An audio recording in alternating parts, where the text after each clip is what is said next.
All right, so we're picking back up here. I did take a little bit of a break. I came back to this lesson the next day, which I would highly suggest you do. If you're getting frustrated with the program, just take a break, right? And I also happened to make a new friend, meet my swan friend. This is at my new house.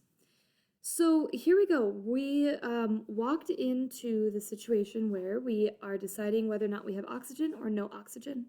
And right now in this scenario, we have oxygen. And so we're going to continue to take notes. This is respiration, aerobic respiration, step 2 at the mitochondria. If we have oxygen, we're taking 1 acetyl-CoA, moving to CO2 and ATP. Okay, so we know that because we read our graph. We saw that CO2 was increasing, ATP was increasing, acetyl-CoA was decreasing. And at this time right now, we are not quite to the Krebs cycle. Well, we are. So here, if oxygen is present, pyruvate from glycolysis can enter the Krebs cycle. So here we go. The Krebs cycle happens in the mitochondria. Glycolysis happens in the cytoplasm of the cell. Taking that into consideration, what must occur before the Krebs cycle can run? Choose the best answer below. What needs to happen here? Pyruvate or acetyl-CoA must be transported from the mitochondria to the cytoplasm. The organism must release carbon dioxide. Pyruvate or acetyl-CoA must be transported from the cytoplasm to the mitochondria. The organism must take in more glucose, or the organism must have no ATP. So we need to get that pyruvate and acetyl-CoA to the mitochondria.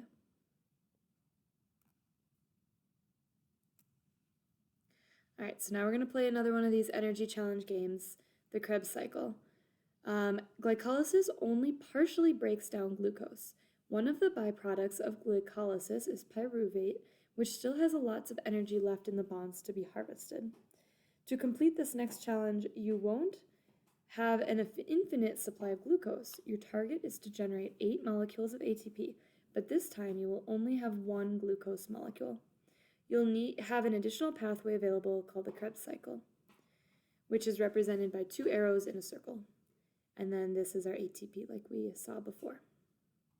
We're going to hit this X, and then we're going to go through this. All right, so we got our glycolysis pathway. We need to enter in 1 glucose. Remember how we have ATP that needs to go into the equation.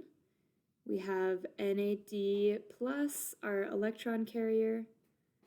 We have ADP that's going to be used to make ATP, and we need a phosphate to go onto that ADP.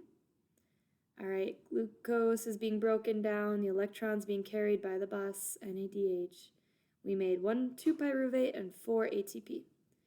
All right, so now we have 2 pyruvate. Let's go and let's do the Krebs cycle. We're going to add in an ADP. We're going to add in our different type of electron carrier, FAD. We're going to add in a pyruvate,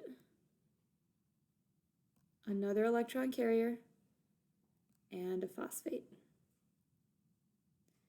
So now that phosphate,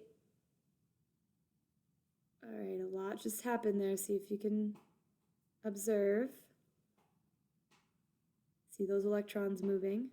And at the end here, we make ATP. All right, so I believe they're gonna, our target is 8. You will have to run through the Krebs cycle more than once to reach the result. Okay, so now we have another glucose, and we can go through and run it again. Glucose, ATP, electron carrier, ADP, phosphate,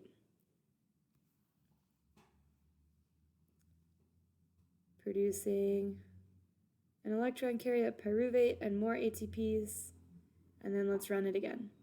So here we got it, ADP, we got an FAD, we got a pyruvate, we have NAD+.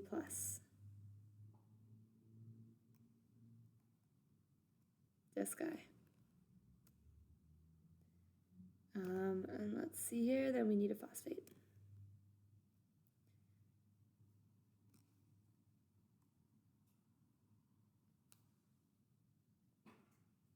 pyruvates being broken down, producing some waste molecules there.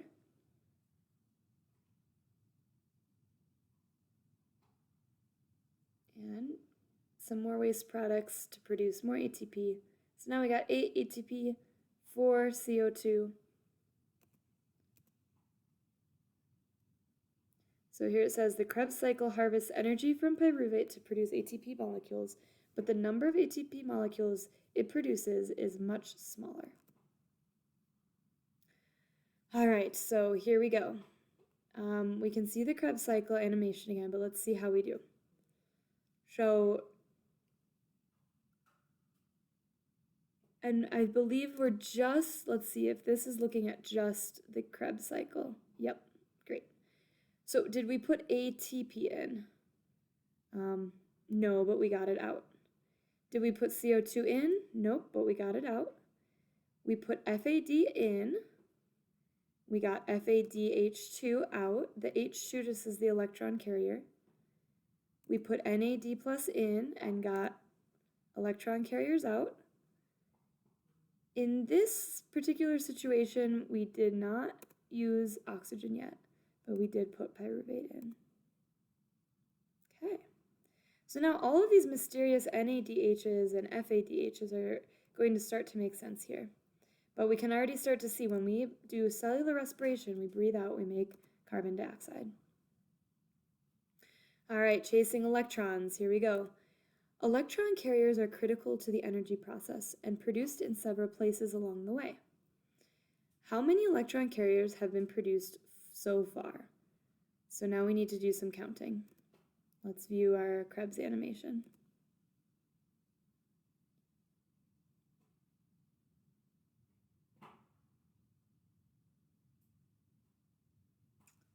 So we put 4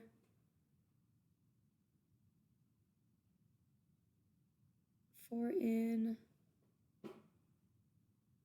got 4 out there, and 1. All right, so we got 4. We just watched the Krebs cycle. So how many total electron carriers, both NADH and FAD2, are made per pyruvate put in the Krebs cycle? So that was 5, 4 plus 1. And then let's view the electron glycolysis.